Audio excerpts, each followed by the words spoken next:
Dahil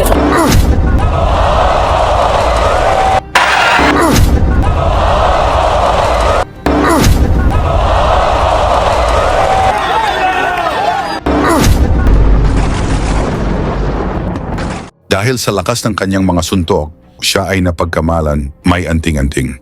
Siya ay si Ray Megrino na nagmula sa angkan ng matatapang sa Mindanao. Binansagan siyang delubyo dahil sa malabagyong lakas ng kanyang mga suntok. Si Megrino mula sa Misamis Occidental may taas na 5 talampakan at 6 na pulgada at maliit ang pangangatawan, ngunit hindi mo aakalain na taglay niya ang ganitong kalakas na suntok kung saan pinabagsak niya ang mga kalaban mula sa isang suntok lamang. Dahil sa kanyang kakaibang lakas, pinag-uusapan na baka may agimat o anting-anting siya. Si Megrino ay tanyag sa Hong Kong, lalo na nang pabagsakin niya ang bato-batong champion ng Thailand na si Aikarith Kanyaprom sa ikalawang round.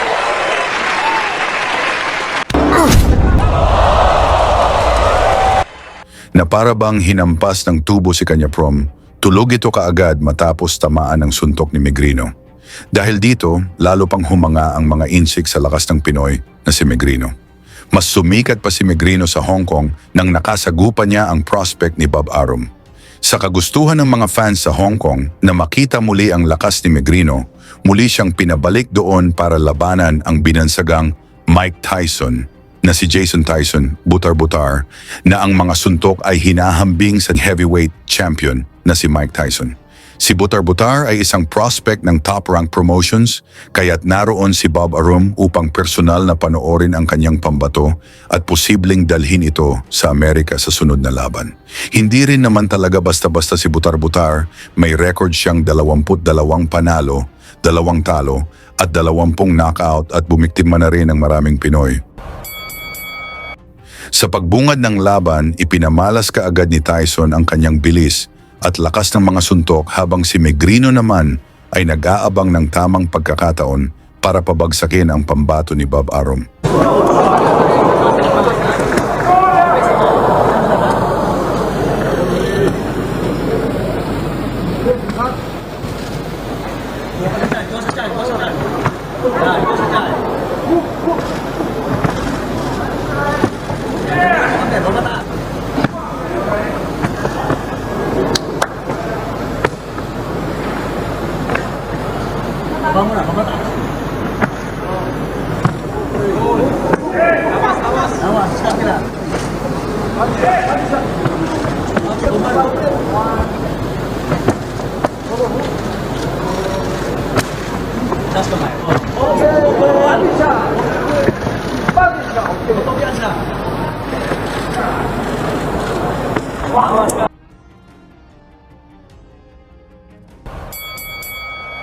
Agresibo pa rin si Butar-Butar sa ikalawang round habang nag-aabang si Bob Arum sa pagbagsak ng Pinoy.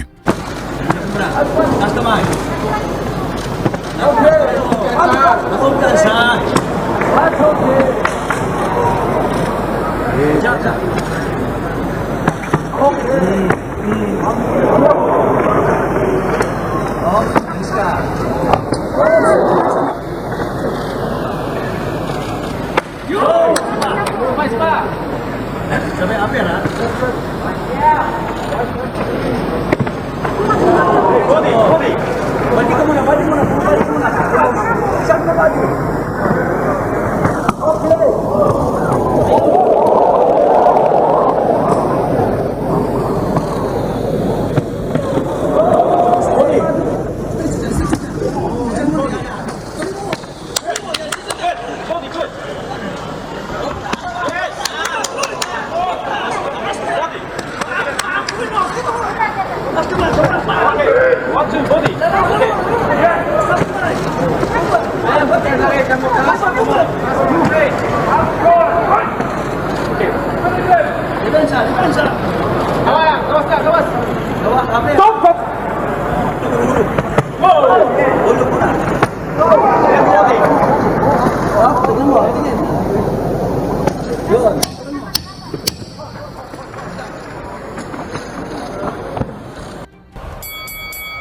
Pagdating ikatlong round, malalakas na suntok na ang pinakawalan ni Tyson, ngunit hindi rin nagpatinag dito ang ating si Megrino.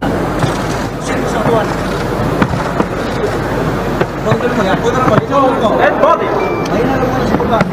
Okay. Good. Good. And body. And body.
Sa pagpasok ng ika-4 na round, lamang nasa puntos itong si Tyson na target ang bodega ng ating kabayan.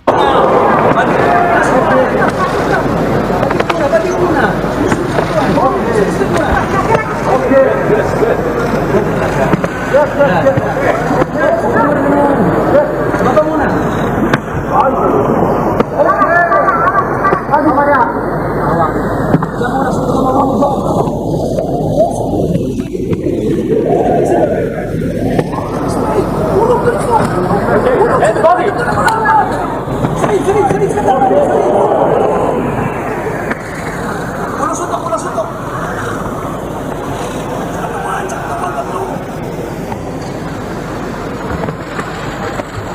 Huwag ka pag gano'n.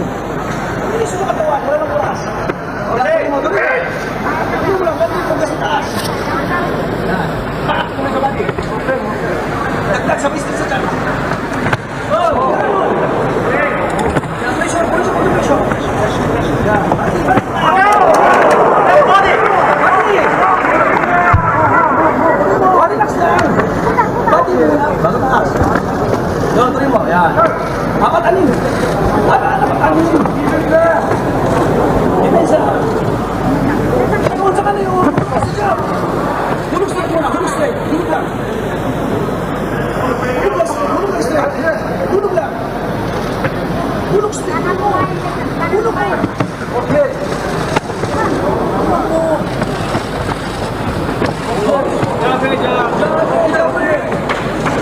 Okay, go now.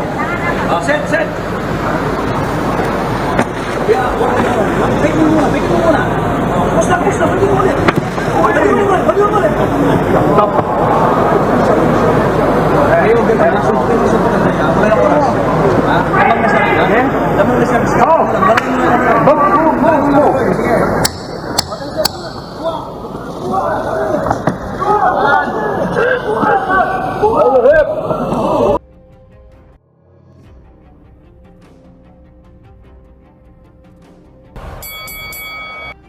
Mas lalong agresibo itong si Tyson sa ika-5 round na gustong tapusin na si Megrino sa harap ni Bob Arum. Pero hindi niya alam na nag-aabang lang si Megrino ng tamang pagkakataon para patulugin na ang kanilang pambato. Badi mo. Okay. Apat sa katawan. Okay. Taas na pa mo. Tulog ka sa katawan.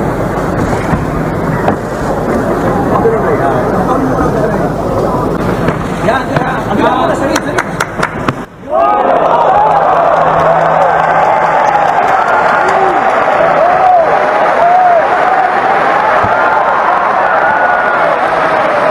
Mula sa isang malakidlat na suntok ni Megrino, bagsak agad si Tyson, diretso patulog, para bang hinampas ng maso.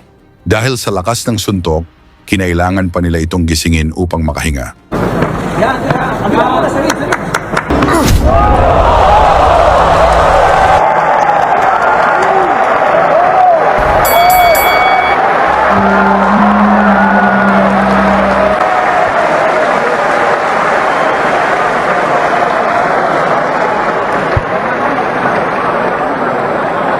Nagulat ang mga fans na insik kasama si Bob Arum na agad na lumayas at iniwan ang kanyang prospect na si Tyson.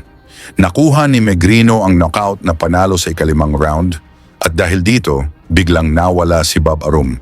Mula sa ginawa ni Megrino, kumalat ang balitang may anting-anting daw itong si Delubio. Tungkol naman sa lakas ni Megrino, mga tol, naniniwala ba kayo na may agimat o anting-anting siya? Pag-usapan na lang natin yan sa ibaba. Salamat sa inyong suporta sa mga kapwa ko seaman, boxing fans.